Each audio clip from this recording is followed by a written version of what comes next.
Part किया लोगों ने, नाला बंद कर दिया, किसी ने कुछ कर दिया, तो वो थोड़ा मतलब जैसे लोगों को काफी सहयोग मिला है, बड़ा ऊपर आ जाओ।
नमस्कार, मैं चंद्रशेखर जोशी।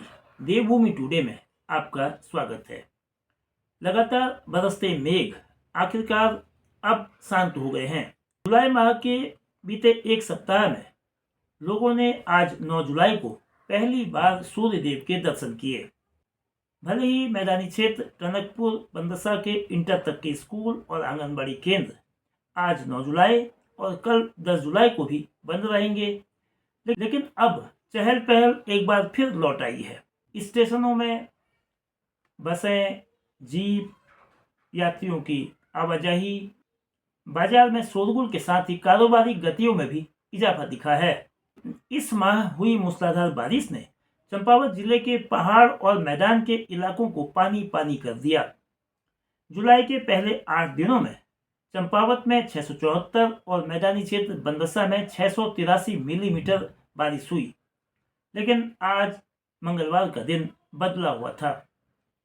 चंपावत जिले में कहीं भी आज एक भी बूंद बारिश नहीं हुई।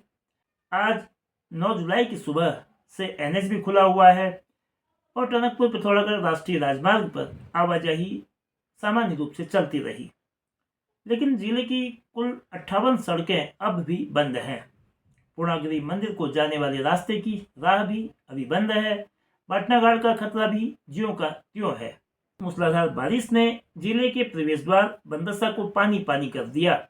बाढ़ से बचाव के लिए पहली बार नाव का आसरा लेना पड़ा। 165 लोगों को पुलिस और अन्य एजेंसियों ने नावों के जरिए सुरक्षित स्थान पर पहुंचाया। बाढ़ ने बंदसा और टनकपुर को जलमग्न करने के साथ ही निजी और सार्वजनिक संपत्तियों का भारी नुकसान किया। आपदा ने अब तक 2 जिंदगियां निगल ली हैं। मारे जाने वाले दोनों लोग बाढ़ग्रस्त बंदसा क्षेत्र के हैं। नदी में बहने से एक महिला और नाले में बहने से एक बच्ची की मौत हो चुकी है। इसके अलावा 17 गायें और 43 बकरियों की जान भी जा चुकी है। 2 भवन पूरी तरह से टूट गए हैं, जबकि 42 भवन आंशिक रूप से क्षतिग्रस्त हैं।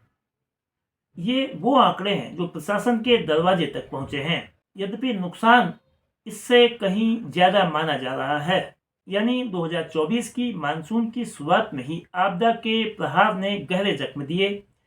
अच्छी बात यह है कि आपदा के इन हरे जख्मों पर मरहम लगाने का काम भी शुरू हो गया है।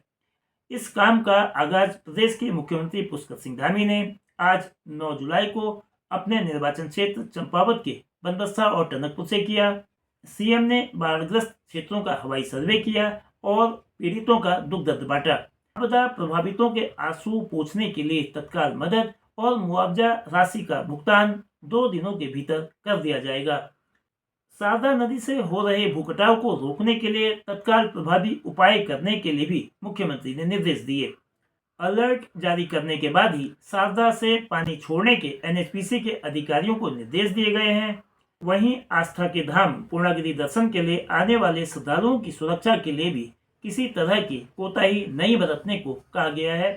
क्षतिग्रस्त सरकारी परिसंपत्तियों के अलावा अतिवृष्टि से हुए नुकसान का तत्काल आकलन कर प्रस्ताव शासन को भेजने और राहत कार्यों को युद्ध स्तर पर लाने के लिए अधिकारियों को आपदा प्रभावित क्षेत्रों में जाकर कैंप करने की हिदायत दी गई है।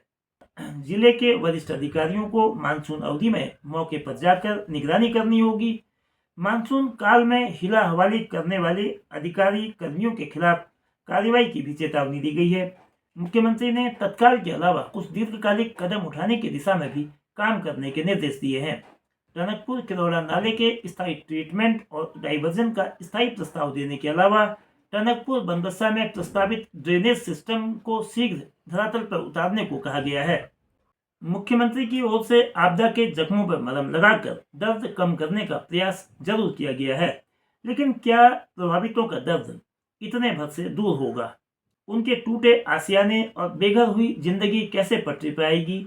और सबसे ज्यादा अपनों को खोने वालों के दर्द को कम करना भी चुनौती है।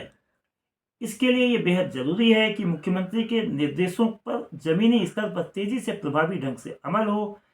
विभिन्न सरकारी महकमों के बीच समन्वय, प्रभावी निगरानी और कारगर नियंत्रण की दरकार है।